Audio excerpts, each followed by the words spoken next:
Good afternoon and welcome to Antithesis. Antithesis is a weekly radio soiree of stimulating commentary and entertaining conversation discussing issues of importance in our daily lives. Antithesis airs Sunday afternoon at 5:30. I'm Richard Curtis. I'm Leo Grith Ruiz. The opinions expressed on Antithesis are the opinions of the person speaking them, and do not necessarily represent the views of the board, staff, or management of KGNU or of us here at Antithesis. because I might not agree with him. And I might not agree with him.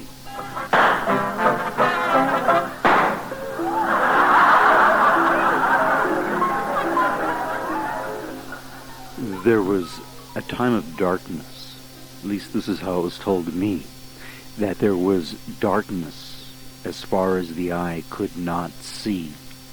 And then the ancestors who lived in this time of darkness went forth and found the ladder of hope, hidden away in the closet of the minions of the mall.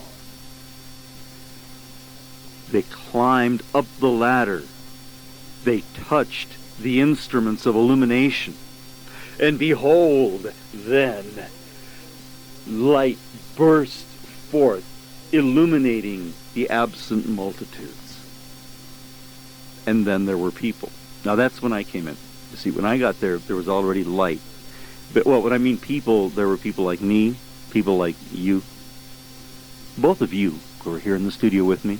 Perhaps even, 22, 23 of you who are listening, or at least who subscribe to the radio station might have been there.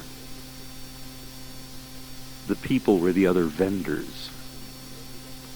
And that's all I know. I mean, I can't be any more detailed about it. I just know that there was a time of darkness, and I got there and there was light. And I then spent the next 21 days in the presence of Santa Claus. And that, what do you think of that, Richard? You're just sitting there smiling, going, ha, ha, ha. He's got this look on his face, which is kind of like, he looks like the mouse that knows that the other, he looks like the cat that knows that the other cat caught the mouse that's got Ebola.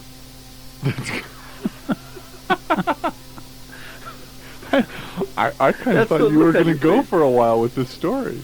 Actually, Richard, we're really running kind of hot here. We're distorting the sun. Look at that. We're going way up into the red.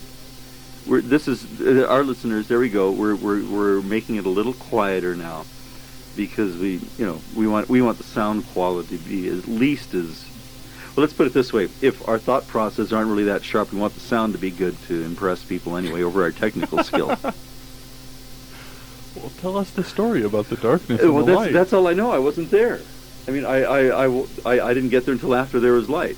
And what I'm talking about, of course, is the 21 days that I spent doing 12 hours, in some cases 14 hours a day, at the mall for the KGNU BMOCA Holiday Arts and Whoop-de-Doo.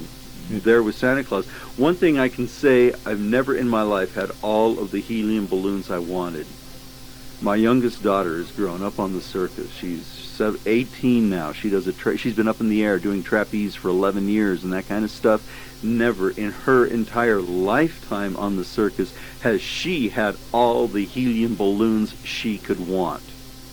Now, but aside, frankly, from having all the helium balloons I could possibly want, I made my expenses. But which is not really what we're here to talk about. We have a guest who's being like really quiet, even though she's kind of like holding on to the counter with one hand and the chair with the other, like she's ready to fly off her seat. I would like to introduce why don't you introduce our guest? Well, joining us, honoring us with her presence, we have Marge Tanawaki. Who's saying that right? Yes, you said it perfectly. Okay. Although I don't think that names in general are something that people should pay so much attention to.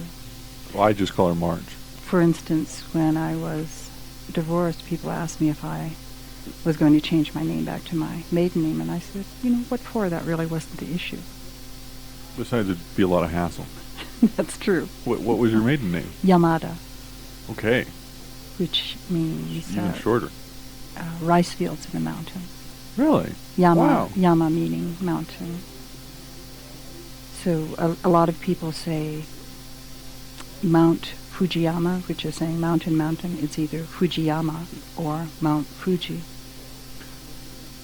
Well, see, now we learned something. Well, yeah, that's like Right. Vista View and, Ocean Mar and, they do that in Spanish all the time, too. Now, Marge was around. Marge got to see some of the activities there in Santa Land. Or non-activity, as the case may be. But see, the issue, what I was getting around to, that was just kind of a nice way of sort of setting the scene for this question, which I have, Richard. 21 days in the 21 presence days. of Santa. That's got to do something to your consciousness. Well, he had on the correct colors. Okay. Red. Yeah, Red? well, I All wore right. the last The day. man in red. I was very formal in what I was doing and presented myself nicely. But finally, the last day, I did wear a T-shirt rather than my usual shirt and vest and tie. And well, Your when I say artistic tie, I'm biker talking look. about like silver and turquoise and leather and stuff like that. I don't wear that other kind. But it was rather strange. You see, I had a T-shirt on. You know what my T-shirt said? Something about Santa Claus? Just say ho. Just say oh. Good for you. Thank you. Now, the question, though, is what do we do? How do we deal with this question of the holidays? How do we do with this question of being involved in commerce? Now, are you involved in commerce, Richard? Wait a second. You mean we have some sort of theme to the show today? Yeah. The theme is commerce. Oh. The theme is living in Jot a that world down, of audience. commercialism. The theme Story is of my life. Yeah, well, like the little story I told there about the mall in the time of darkness, that refers to when the mall had set up their Santa in the way that they thought was the best, and then when the vendors came in, this is before I did, this was the day after Thanksgiving, they apparently had them literally in darkness. All the lights were turned off except whatever sort of special illumination they had for Santa, and it took some process of negotiations, which I wasn't there. And at one point, I guess an actual rebellion in which vendors went and found a ladder and went up and actually turned on the lights. And then once they had agreed upon which areas would be lit and which areas would not be lit, the mall then physically removed the bulbs from those areas they didn't want illuminated, which then, of course, meant that when the kiddie train was not going or Santa was not present, it looked like dead. It's like a gas station with the lights off. You don't go into a place with the lights off. You have to wonder. One has to wonder. So then we have the What were issue they now. doing? So now here What we were have they thinking? here we have the issue of people who are dependent on commerce to make a living. Independent people, independent artisans by and large, who are dependent on the biggest commercial time of the year to provide them with the income to be able to be independent and off as much of the grid as they can possibly be, or at least be out from under the thumb of the boss. One thing that we seem to all have in common was that everybody who was there vending is motivated by this deep desire to be independent and to not have to deal with the whims, of arbitrary authority. So here we have people with that kind of attitude, which I think our listeners would say is a noble kind of attitude. I'm sure it it's reflects cool. most Like people. be out there on your own, right? That's cool.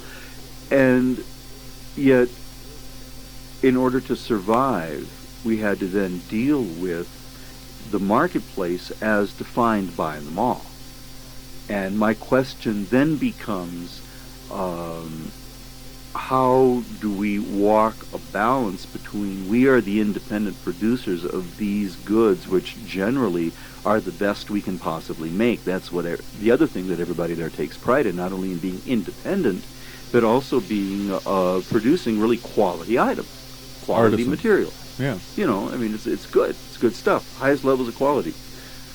How do you present that kind of stuff when the crowd that's there is by and large a mall crowd? Because frankly, I don't think that more than maybe a dozen or two listeners came around. And I would assume that part of the reason for that is that most of our listeners are loath to go to a place like a mall. And which they we had, discussed. they had to be assured that there was an outside entrance. I mean, we were running PSAs. Yeah, we were running PSAs, letting That was people know funny. you didn't have to go into the mall to get there. We had our own door, you know. I mean, I avoided going, you know, into the depths of the mall as far as I could. Like, I never ventured forth into the food court. That was too far away. That was too deep. Scary. Ooh, it's weird Heart because of it's control. darkness. It's control. You know, I feel largely about the depths of the mall the same way that I have felt on those occasions when I've had reason to visit some of the deeper areas inside of, you know, penal institutions in this state. I've had reason to visit, you know, prisoners in the past and have gone like deep into the yard and stuff. And really going into the mall. The place from which light does not escape. Has got that kind of feeling, you know. Well, it's a black hole it's the for other money, way, for isn't it? sure, right? From Isn't which that what light does not. you know? Well, it's a black hole for money, Never mind. for sure. Right. Now, I don't want to monopolize the conversation. Marge is kind of like holding on, like she's going to go off. You know, see, this is free-floating radio. You get to say anything you want here. This is not like one of those scripted, nice little polite public affairs shows. Oh, we are anything if not polite. Well, actually, that's something I wanted to take up with you, Richard. I'm sorry. Your ever-present I should be less polite? politeness. But if he wasn't polite, then there wouldn't be any contrast that's between my our role. characters. It just seems so out of character for the other space that you occupy in your life. And I heard you say the other night, as I was listening to you sign off a show, you said to someone, nighty-night. I know, wasn't that Hey, silly? I'm trying to talk I was about overwhelmed commerce. with silliness. I'm trying to talk about commerce at the mall. I'm trying to maintain cohesion in this program, and the two of you are going outside. Now, Marge, the well-behaved. In fact, wouldn't that be a title? Marge, the well-behaved? It's all a facade. You see, here I am trying to talk about She's this just here issue causing trouble. of trying to get back the money that for all of us, for all the people that were selling there, we were trying to get back the money that we put into the fees. Right, well, why would you be so naive as to suppose that the capitalist system is going to allow you the space in which to live free from its constraints? Well, I thought that, you know, since they were getting a piece of the action, generally when you enter into some kind of commercial contract with them, then they're straight ahead. But obviously I didn't understand the nature of the commercial contract until I had some time to observe what was really going on. And by then, I already had one foot right smack dab in the middle of the tar baby's belly, man. And the only way I could get loose was by, you know, stomping some more. You know, I mean, that was the only way I was going to get through it, you know. Well, but perhaps there is a larger issue here. That it is naive of you to think that you can live this artisan life in the late 20th century. Or that, I mean, not you personally necessarily, but right, I mean that anyone yeah, can. the lot of us. The lot of us. A lot of you. Well, does Marge live that lifestyle? Actually, I have a very... I have a survival job that I do that allows me then to raise havoc with all of the rest of my time. Right. yeah, she actually has found... She figured out the system. What she has done is she has been in a position to find one of the less worm-eaten apples that are out there, which do make people, feel. It's kind of the kind of job that Marge has. Really is for the what we'll call the proletariat, for the sake of this conversation. Really is the equivalent of what being a celebrity in sports is to a whole other segment of society. You know, it's kind of like the illusion of you too can succeed. Marge is the celebrity? Well, Marge has got one of those kinds of jobs. Ooh, boy. It's a relatively, it's nice. It's a good one. With a firm that is trying very hard to be reasonable and is famous. A firm which is famous for its liberal policies and the humane treatment of its personnel. And I have been inside there, too, to see exactly how far that goes, and in order to avoid other issues, I like to say that I have never met a nicer, kinder group of people. I have never met a finer set of authority figures. I have never seen management performed with such a high level of both altruism and absolute maximum efficiency. Aw, isn't that sweet? Yeah, nighty-night. And we are... Why did I say that? What came over me? I was going to ask you precisely that question. I have no idea. It was just like an out-of-body experience, and I would appreciate if no one would ever mention it again.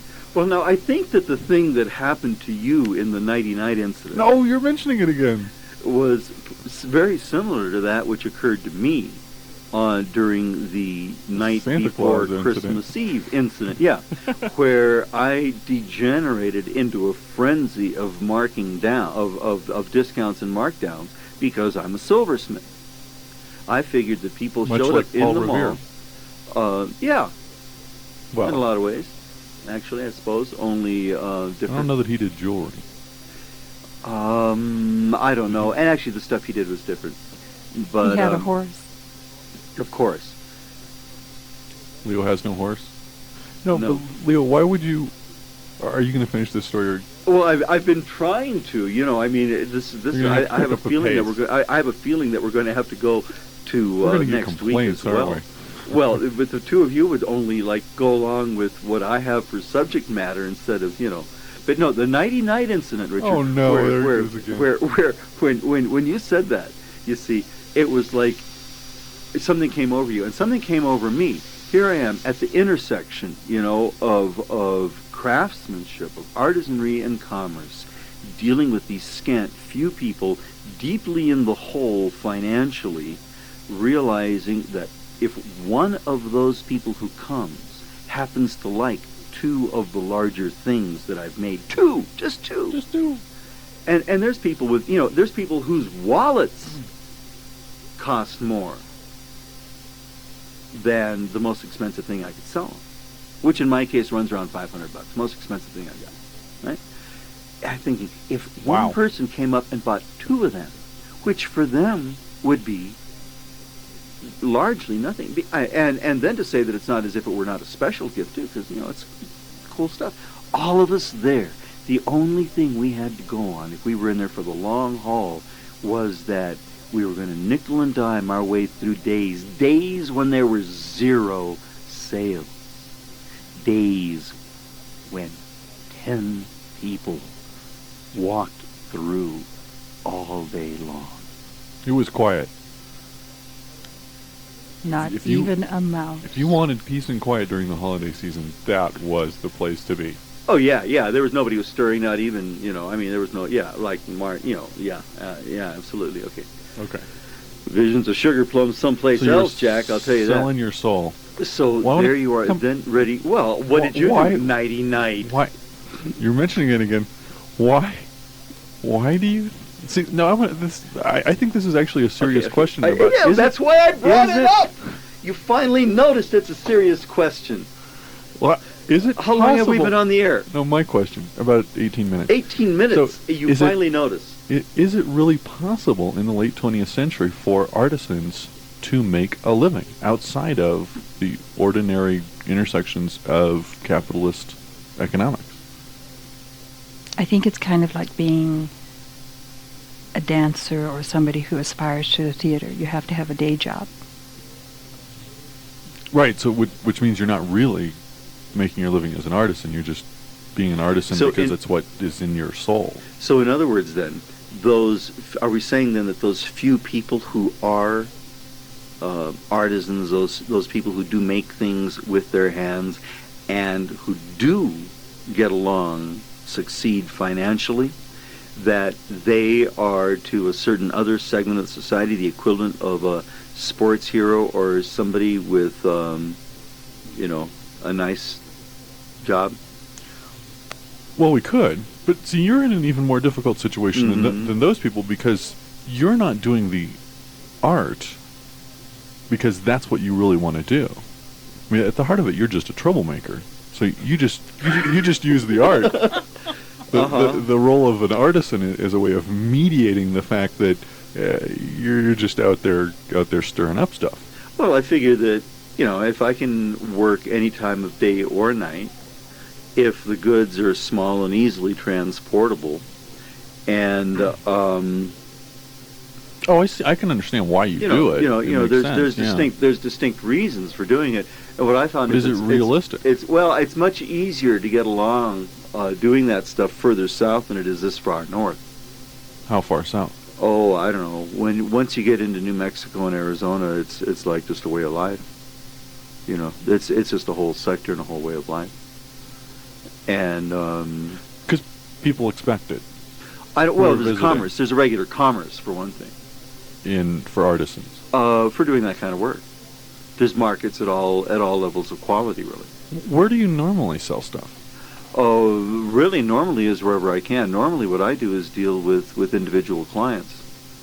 So and it's very personal. And basically do custom work, yeah, and I'm looking to fill that out with the occasional show and with the occasional gallery sale. Well, custom work, that's how Mozart made a living, too. Oh, yeah, with a serious patron. Yeah. But that's a whole other level of patronage, too, because what they're talking about there is certainly a lot more. When the king is your patron, you're doing better. Within goods that run, yeah. But one would never stoop so low, correct? Well, you don't have a lot of freedom, I suppose. That's the hard part. You see, right, there's the issue, because if what we're looking at is to have the king be the patron, then, again, you might as well go work for, Motorola. Are they still around? Except you get to work at home. Yep.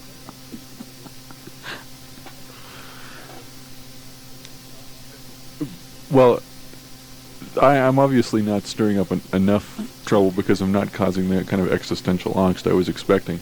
I'm guessing you're going to continue on in this lifestyle. Oh, yeah. It's going to continue because now it's been very interesting moving from further south to further north because it's possible south of here to do a little bit of production during the course of the week, make a couple of rings, a few bracelets and stuff, and then go out over the course of the weekend and peddle them. And there's plenty of venues, like in a place like Albuquerque, it's not considered at all unusual to say to the waitress who seats you, do you mind if I put my stuff out here on the table? Or to find a place at the table or at the bar or something like that. And then there's all kinds of other venues, but that's a whole other deal. So it's an interesting cultural deal.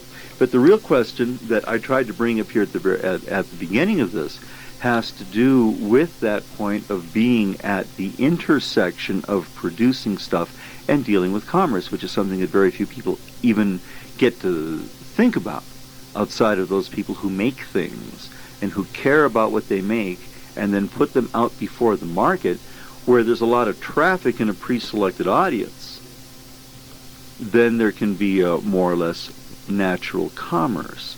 But when you're dealing with a situation like the mall, where you have an audience or a public that's expecting to pull something that's bubble wrapped off a hook on the wall, then at that point the interface becomes very, very interesting when you're looking at survival, which is something that very few people get to do. Further south, you've got images. I mean, there's classic images like of little kids with boxes full of gum. Right. Which actually is not that far removed from somebody who makes something and is selling it to the public when you're dealing with people walking by you, which was another aspect of what was going on during the holiday fair, is that really it was more like having a stand in a thoroughfare than even being in a shop. People rushed through on their way to Santa Claus and rushed out. But that was where people had to go. If parents were going to take their kids to see Santa, they had to go to where you all were. Is that correct? Oh, yeah. And yet it was still so dead.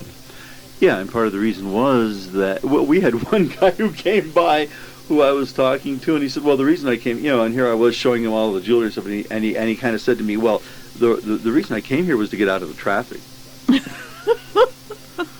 It is. It's all sad. It's all really sad. Especially since it was a fundraiser, too, for the station. Yeah, supposedly, and for BMOCA, too. yeah. So it's sat on a lot of levels. Yeah, I think that the idea now is basically sound, and I guess it's something, one of the reasons I'm interested in discussing this is to see if there's people out there who've got experience in organizing that kind of thing who would like to hook up with the radio station, because I think that would be, it would just be interesting. Well, your theory is that the customer in the mall is expecting shrink wrap. Yeah, and also that the large and loyal KGNU listener base hates malls. Well, don't all normal people. Marge, what do you think about this shrink wrap theory? I think it's absolutely correct in terms of who goes to the mall. Yes. That they're so you don't want to see a different kind of shop. You want to see all of the mainstream companies that are uniform throughout the country and indeed the hemisphere. Why would that be, though? I mean, the thing that there's another element. Hold on, I'm trying to finish a thought. Ooh. Okay. Nighty night. Oh, well, give me your cane. I need to hit something. It seems like one of the classic problems of the holidays is trying to find something that's interesting and unique to give to people who are interesting and unique in your life, right? Oh, well, right there you go. Right there. There's the reason why other people Richard don't have Curtis, enough interesting are and sitting unique people? across here in this studio from Marge and me. Because Isn't it Marge and I? From I. No, you wouldn't say that's why you're sitting across from I. Sorry. Come on. I always get confused. And I have More just causing trouble. To talk English from. What was your why don't you finish this thought? Yeah, so my thought then, I don't even remember what my thought was. Richard. The reason why Richard is who he is. Oh, yes, is because you want to that you're here because you consider your friends to be unique. Most people, when they see something that is totally outside of their experience, and and it's giving them some sense of vertigo and little frisson of the unexpected, they go, oh, that's different. Did you get that reaction? Or are you theorizing again? Well, frankly, I think I have some right to theorize on that, because generally when I walk into a space somewhere, people act like that, don't they, Marge? Leo is unique, isn't he? Yes. Isn't that different? And actually I had a thought about how things are not unique in this country and in things sold. Okay. The little electronic pets that started out in Japan called Tamagotchi. Tamago meaning egg. Uh-huh. And chi is like little. Cute little egg. Yes. Okay. And there were then so many knockoffs of the very same thing, thereby saying that people don't want things that are unique. They want simply a cheaper version of something that's popular to give away to friends. I'm not convinced that that's what people want. I'm just convinced that's what someone manufactures. So a lot of people experience it as that's their only choices. Yeah, well, we're getting into this discussion of a deeper meaning of want. And I could take it back to, like Wilhelm Reich, and say that all that anybody really wants, is a good orgasm. Wilhelm Reich said that? Yeah. I thought Freud would have said that. Well, they both said it. But I just thought I'd bring up somebody different. Okay, thank you. What does that have to do with shrink wrap? Well, obviously, what people are going, what we're talking about now is a deeper level of want. What do they want? In a big sense, it's very different from what do they want when they walk into the damn mall, right? And when they walk into the mall is happiness. Richard, you're making strange noises occur. I know. I think we're going to have to fade out on we're going to have to say goodbye without any theme music tonight. No, we can't do that without theme music. Our theme music is misbehaving. Say goodnight, Richard. Good night, Richard. Nighty night. This has been Antithesis and... We'll make that noise stop. Bang, bang. I don't agree with him. I agree with him. Bang, bang. Woo-hoo. You've been listening to Antithesis, Hey, that's the best I can a regular do. feature on KGNU on Sundays. 5:30 to 6. Have a good evening, and join us next week.